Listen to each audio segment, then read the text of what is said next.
Hello to all my Bay Harbor butchers and Trinity killers out there. My name is EJ and welcome to my channel. We have two reviews today. Yes, if Dexter wants to continuously drop multiple episodes at once, I will be frustrated, but I will be here to review them. Yes, we are talking about episode 2 and episode 3 of Dexter Original Sin.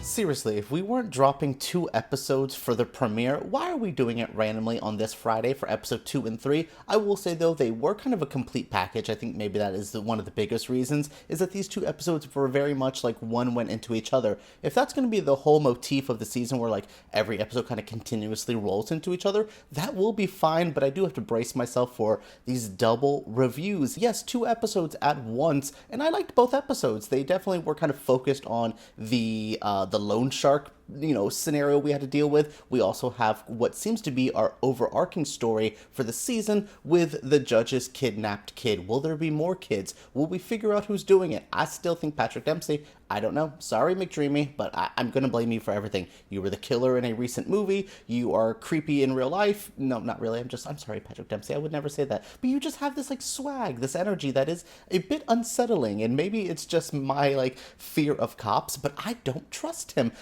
Look, Harry has his own issues. My queen icon legend, Tanya Martin, is having her own suspicions as well. I don't know. Everyone just seems sus to me. Everyone who is not a OG character, I don't trust you. I know Maria, Angel, and Masuka are going to be safe, but what about these people we don't know? I'm enamored by the show because I am having fun playing this mystery game of where all these pieces are going to fall. How do we end this show where we know Dexter picks off in the original? I kind of like that for a prequel idea, and it definitely is working for me. These 2 episodes were fine. Nothing too major happened. We got some Dexter kills. We got some good building of Dexter as a character. I always think that it's so funny that this character is always like, I'm not good at having friends. I don't like anyone. And I'm like, but you are good at having friends. Even if you're sociopathic faking it, you're pretty decent at it. People like you. The donuts there where we meet the one lady who I believe is Margot Martindale in the actual Dexter show. We get to meet the lady who works down there with all the files and stuff. I like building this universe. I like seeing Dexter interact in an early way. My only major complaint is I don't like anything Deb related.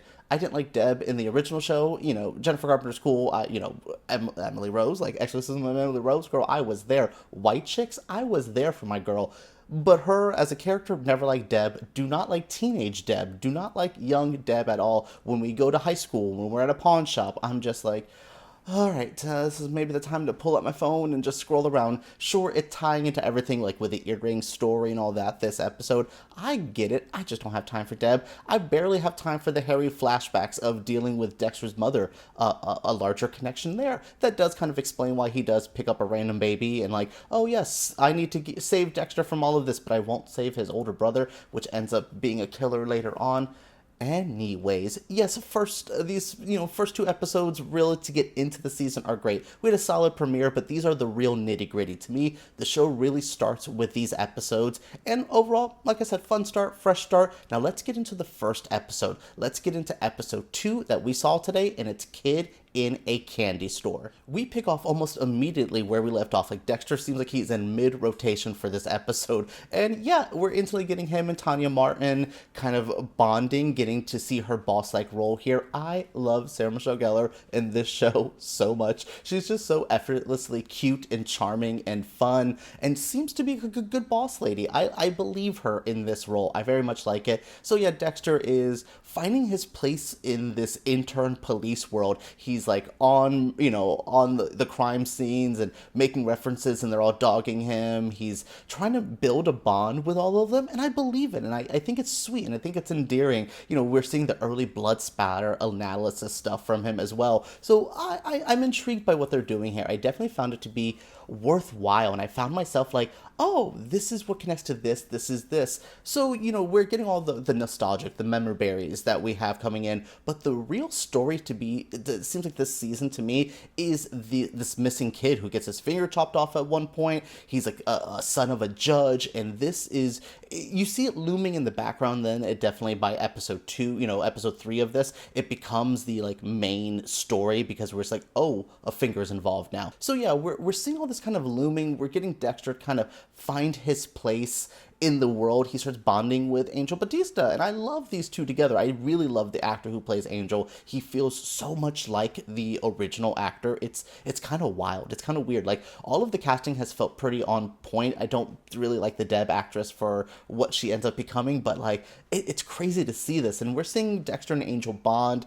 You know, Angel tells him a story about a loan shark, which now gets Dexter a target. We'll see that more in episode 3, but Dexter's starting to like work that brain a little bit, starting to go, okay, so maybe I'm not going to jump into finding out the judge case. Maybe I'm not on that level yet, but I will figure out this loan shark stuff. I will kind of complete this story. He has these urges that he's needing to work on, and boy, does he figure out that urge. It takes him some time. He needs to figure out his motif. Like, no trophies, Dexter. If you do trophies, do your blood slides that you will eventually be getting. Oh my goodness. Yeah, again, so many like little moments here and there throughout this episode that I was just like, ooh, ooh, ooh. And then by the end of it, I was like, oh, we're going somewhere. You know, looking at this episode, there's not really a lot of meat on this bones. It definitely feels like a part 1 to the part 2 of what we get in episode 3. Because truly here, the biggest thing is, you know, Dexter's sister, Deb, her friend gets earrings from Dexter. Well, not from Dexter. Deb steals them. They were Dexter's trophy for the first kill he did. So that's kind of a big plot point. And we're seeing Dexter, much like he had to do with Rita, like learn how to play the game. He first, you know, brings, what was it, like the vegetables for all the cops. They don't like it. He brings in donuts later. He's having to try to get these earrings back, but he can't just be like, yo, give me my earrings, woman. Those were the lady I killed. I wanted my earrings. So we're not really having to do that. We're having to see Dexter play the game a little bit more, and we're seeing him evolve and seeing him find his footing. I definitely enjoy it, but like I said, this first episode really does set up the judge story. We, at the very end of it, we see him lose it. That kid lost his finger, which we see is sent to Miami Metro in the next episode. Yeah, this one is Dexter trying to figure out where he needs to go. And then by the third episode, which is called Miami Vice, things start rolling and things start moving in a crazy way. The missing kid case is now like a true kidnapping case, and the Miami Metro is on it. The finger's there. It's really motivating Dexter. I don't know if it's a trigger for him of what he had to deal with as a child. We're not there fully yet. We're getting a lot of Harry and Dexter's mom flashbacks. Do I need them? Like, unless at first I was just like, oh God, is Harry actual Dexter's real dad and they had an affair? It seems like they are bonding. I don't really want to focus on the Harry and Dexter's mom stuff just yet, because I don't know where that's going. I don't have the meat of that story yet. It's just like, oh, she was an undercover informant, blah, blah, blah. Okay, cool. The other part of this episode I really didn't need, but it does kind of play into Dexter bonding with Deb and getting more stuff out of it. Deb is wanting to be cool. She wants to get along with these girls at school, so she invites them over. She needs fake cocaine, and, you know, Dexter has to make it for her. That's a cute moment where he's, like, putting a bunch of caffeine tastes. He's like, we need more caffeine. I thought that was cute. I liked Dexter and Deb trying to bond. Deb solo. Deb at school, don't want to deal with it. Deb and Dexter together, I'm fine with it. It's not as bad. Yeah, Dexter trying to get the earrings back. There's a cute moment where, like, he's holding the door with a friend out there, and she's like, was he talking about me? I'm like, girl, yes, but oh my goodness. So yeah, this episode is kind of a conclusion of what we built in episode 2. We're getting the conclusion of the loan shark stuff, hearing that Batista was telling the story about a loan shark who, you know, shot a warning shot, which seems to be his calling card. That warning shot ended up killing a woman. That woman's son, who was dealing with the loan shark, ends up offing himself. So it's just like, this man has this chaotic thing. So Dexter goes, does one of his first break-ins. It's cute. I remember in the original series, Dexter breaking into houses, trying to figure out what he needs to do. He's so bad at it now. He is so bad at it. But he does find his footing. He does find his place. We also get the introduction this episode of Maria LaGuerta. Yes, Queen icon Christina Milian, dip it low, pick it up slow. Yes, Christina Milian is here. Maria is quite the character, though. She does build a relationship a bit with Harry, which is good, because Maria does become a big part of the story, so we knew that this wasn't going to be a battle of the police too often. And then, again, how do we get Patrick Dempsey out of here? I'm still pinning him as the judge kidnapping kid guy. I don't know why I feel that way. I'm just going that way, because mostly, I don't know, statistically, he's not there anymore. So where could he go? He's going to either die or be a bad guy. So yeah, Maria's here. She's a great force into this. Christina Milian looks great. She's working good with Christian Slater.